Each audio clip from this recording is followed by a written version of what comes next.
Welcome back. Oh my goodness, this was an amazing day. So, it's concrete time, baby.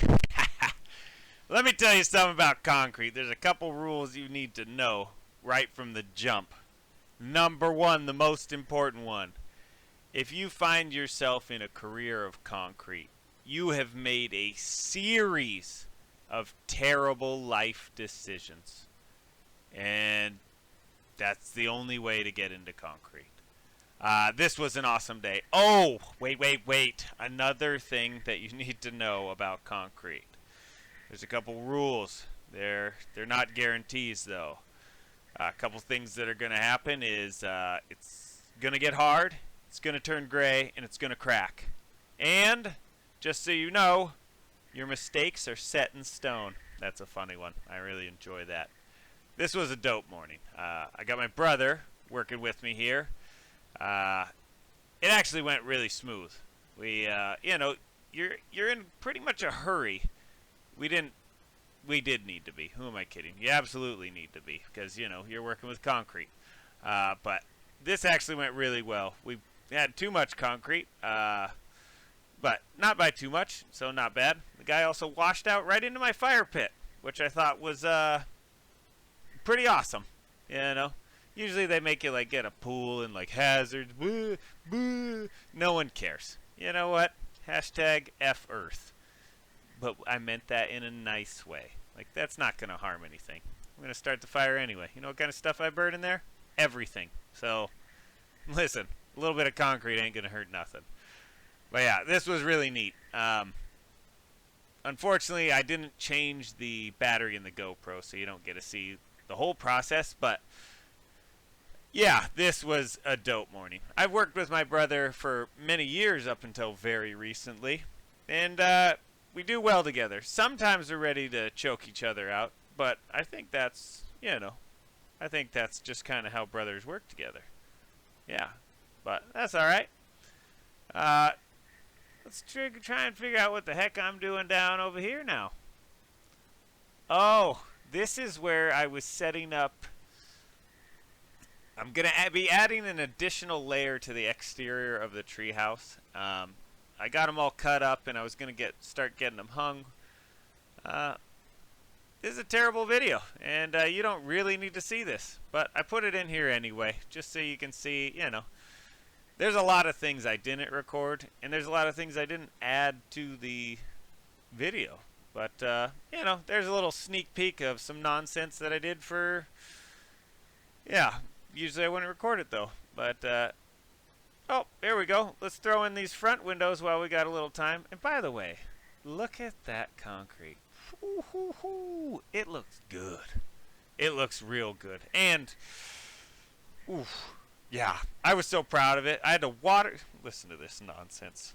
It was so hot these next couple days. So, the day after, maybe it was the day after, or the day of. Anyways, it had a little bit of clouds, but then it got smoking hot. And let me tell you what you're supposed to do. You're supposed to water your concrete so it grows big and strong. I had never heard this before until recently, and then I was told to do it. Kind of a bizarre thing. You don't want it drying out too fast. These concrete people, they got a bunch of rules, and I can't tell if they're fucking with me, if I'm being honest.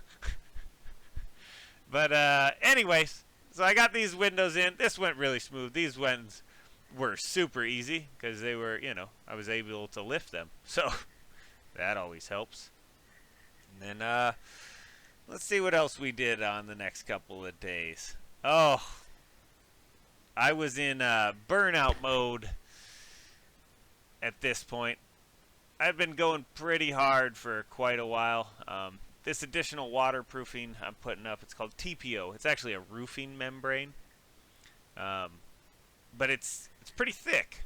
So I thought it could withstand the weight of the rocks against the building. And then I also have that additional red layer.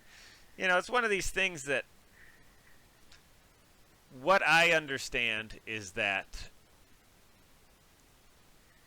once these rocks are in the basket, there's no getting you're not getting to that wall ever again. So I really went kind of above and beyond.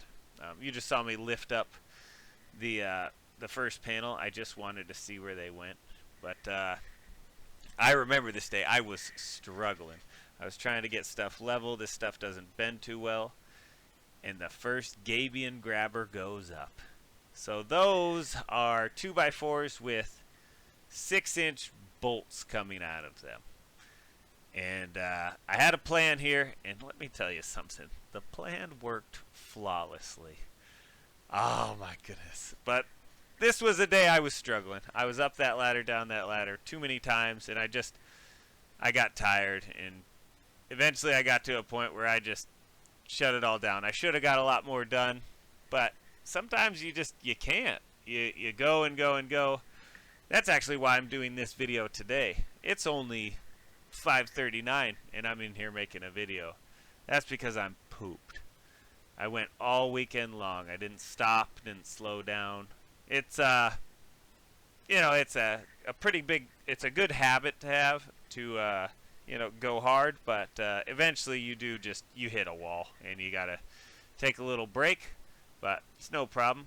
I remember this stupid corner. I got so mad at it not lining up and just struggling with this stupid thing. I'm pretty sure I just leave it hanging and just, next day. See, I left it hanging for the night, don't care. But this was the day I went and got a beam. I had someone tell me, wood can't withstand 2,800 pounds. Pop, pop, pop. All these fake engineers out there, unfortunately, I got in my head a little bit. But I was going to put just a wood beam in front of that front wall there, the one with the door and the windows, because I was like, it's not that much weight. 4 inches wide, the wall's 8 foot 9 inches tall, and then you got the peak of the roof. So I did the math. It ends up being 78 square feet, which ends up being 2,100 pounds. I don't think that's that much, right? It's really not. But, you could never use wood. That's insane. So I went and got this metal beam. Look at this. That's a drill winch. That's for when you don't got any friends that help you lift shit up. But, yeah, that thing is sick. Borrowed that from my brother. Super awesome. Yeah. Yeah, it went so well. Look at me. I'm just out there goofing around on my phone. Work's already done.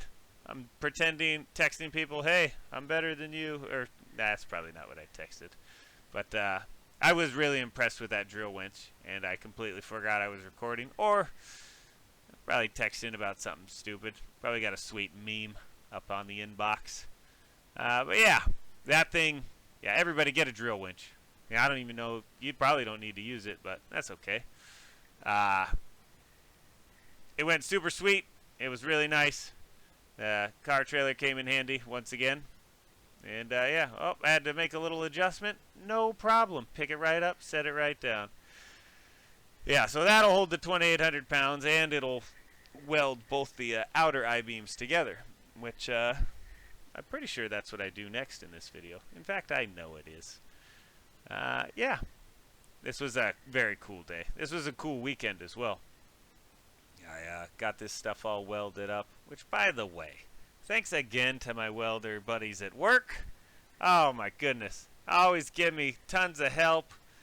They always, let me know what's going on as far as what rods I should be using and why my rod went straight through the thing.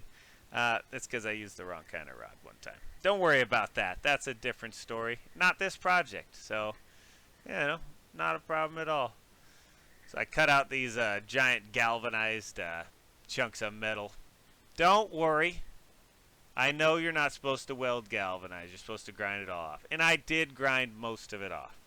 And then I held my breath when I was welding. So, basically, no issues, right? That's the best way to do it. If you don't want to wear a mask because it's too bulky for your hood to go over the top. That's the problem one I got. Yeah, just go ahead and hold your breath. Practice to be a free diver. I would like to do some free diving. Those guys are insane. Yeah. Maybe I should try and take one of those classes. Almost got distracted there. Don't worry, it was close. We're back on it now.